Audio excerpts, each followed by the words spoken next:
kita semua. Mas Ipo, Assalamualaikum. Ya. Waalaikumsalam warahmatullahi wabarakatuh. Siap. Nggak bilang-bilang silaturahim ya. Apa kabar? Ya, Kau tahu acara ini? kan diposting tadi A. Oh Ya. gitu, suka ikutan juga, dengar-dengar gini-gini. Selalu kalau ada pas lihat pasti insya Allah join insya Allah. Alhamdulillah. Gimana nih Mas Ipo? Sok ada lagi besok mah bisnisnya udah gede sekarang ya. Amin. Kenapa suka ngirim terus ke itu tuh herbal apa tuh namanya propolis? Kan biar A-nya tambah sehat. Kalau ngirim juga nggak pelit-pelit tuh jebret. Gimana nih amalan apa nih Mas Ipo buat teman-teman semua yang menyimak ini pengalamannya? Saya sih sebenarnya biasa aja, tapi alhamdulillah punya mitra-mitra itu mereka banyak yang soleh. Jadi mereka Al-Qur'annya terjaga gitu ya. Terus juga saya pribadi kayak puasa sunnah kan jarang-jarang, tapi mereka tuh puasa sunnahnya terjaga. Terus mereka juga tahajud duhanya Masya Allah gitu ya. Kayak tadi pagi kita itu meeting jam 3 pagi, yang hadir tuh 2.600 2.600 mitra jam 3 pagi.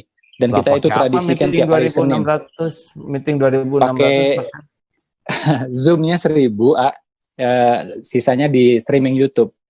Dan itu tradisi kita rutin tiap Senin ya, bagi mereka yang mitra. Jadi hadir. Bagi yang belum terbiasa, agar terbiasa bangun lebih awal sebelum subuh. Kan bangun sebelum subuh ini kan sehat banget. Itu bikin kata Nabi mengusir penyakit dari tubuh, dan kedua juga kata orang Barat curi start.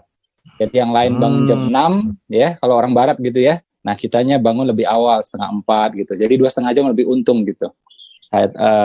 Itu jadi ya alhamdulillah mitra-mitra sih yang hebat, bukan kitanya. Alhamdulillah. Iya, Masya Allah. Walah, mitra jadi berapa mitranya sekarang yang udah gabung tuh?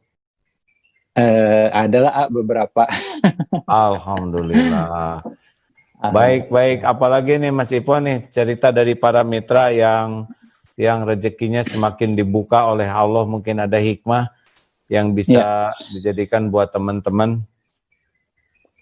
Jadi sebenarnya kita nggak ada strategi khusus, justru kita kayak kemarin ya, kan awal-awal pandemi terus terang semua orang ketakutan. Jadi memang akhirnya orang beli lebih banyak, konsumsi lebih banyak. Tapi begitu masuk bulan April, kemudian Ramadan, saya kan mulai jernih berpikir kan ini nggak benar juga. Jadi saya bilang kalau teman-teman di rumah aja, nggak ada kemana-mana, ya jangan minum berlebihan. Jadi mereka tuh rata-rata minum 3 sampai 5 kali konsumen itu. Jadi sehari 3 sampai 5 kali. Saya bilang ini cukup 1 kali aja gitu. Ya 1 kali aja cukup. Dan itu ya aman insya Allah gitu kan. Sebenarnya mau 3 kali 5 kali juga aman, tapi sebenarnya 1 kali pun sudah cukup gitu.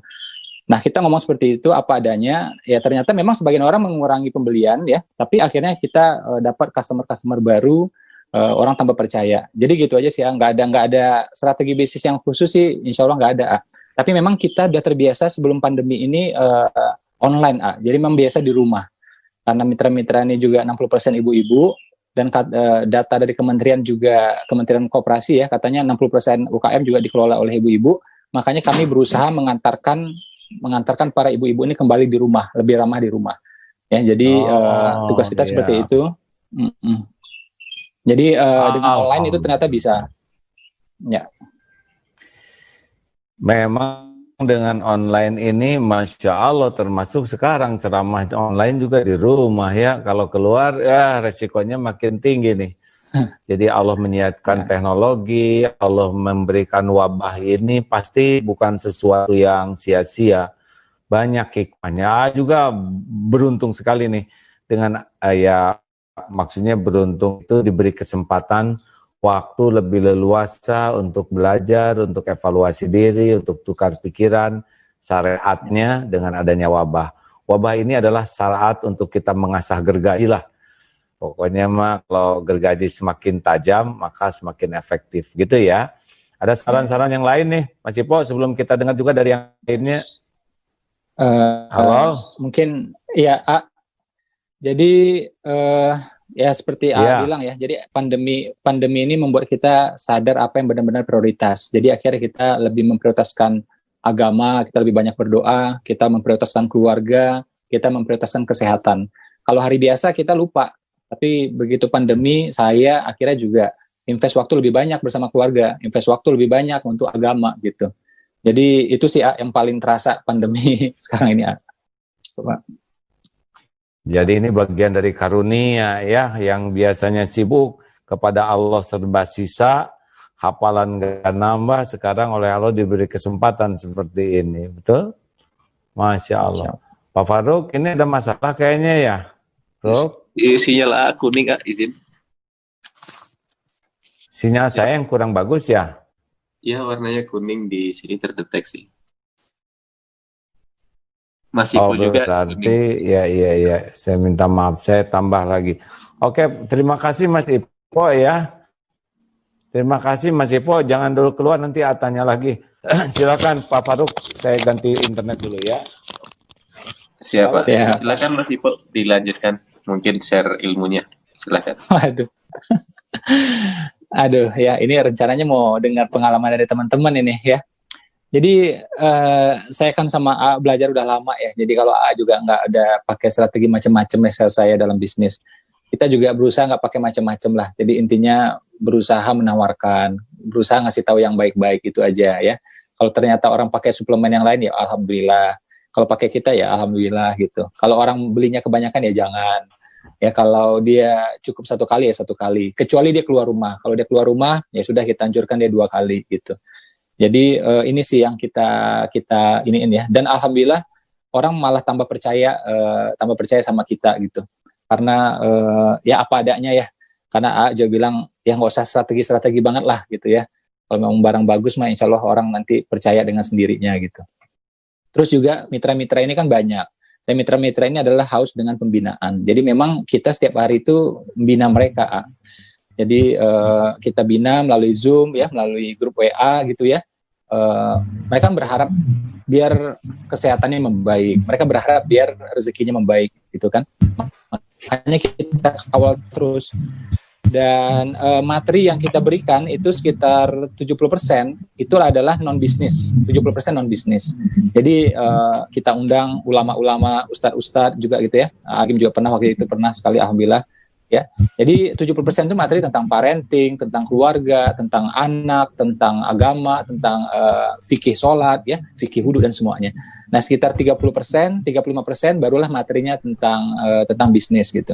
Nah, yang serunya itu ternyata begitu keluarga diperbaiki, agama diperbaiki, itu ya alhamdulillah nafkah akhirnya makin baik juga alhamdulillah. Jadi korelasinya kuat banget ternyata. Ya. Jadi begitu keluarga makin beres, anak mudah diatur gitu. Itu Karena yang membagikan rezeki itu kan Allah Subhanahu wa taala, dan Allah itu melihat setiap saat. Wa huwa ma'akum aina ma kuntum wallahu bima ta'maluna basir. Dan dia bersamamu dimanapun kau berada, dan Allah Maha melihat apa yang kau kerjakan. Jadi walaupun tidak jagoan strategi, tapi kalau orangnya mau dikasih rezeki oleh Allah ya dapat dia ya. Apalagi kalau kita berusaha memperbaiki diri sehingga Allah suka ke kita. Mungkin kita lugu di dalam bisnis ya, tapi kita punya dikasih hati yang baik, akhlak yang baik. Lah Allah ngasih rezeki gampang saja itu ya. Tinggal didatangkan yang ahli. Kalau kita kurang jago keuangan, nanti Allah datangkan yang ahli keuangan. Kita kurang mahir di dalam misalkan strategi marketing, nanti ada yang dibuat bergabung yang bisa marketing. Karena Allah yang mengatur segala urusan, maka benar, jadi lempeng-lempeng saja hidup, nggak usah serakah, jangan kemaruk, jangan licik, begitu ya. Terima kasih Mas Ipo, ya kita dengar lagi yang lain ya. Makasih ya Mas, sing barokah usahanya.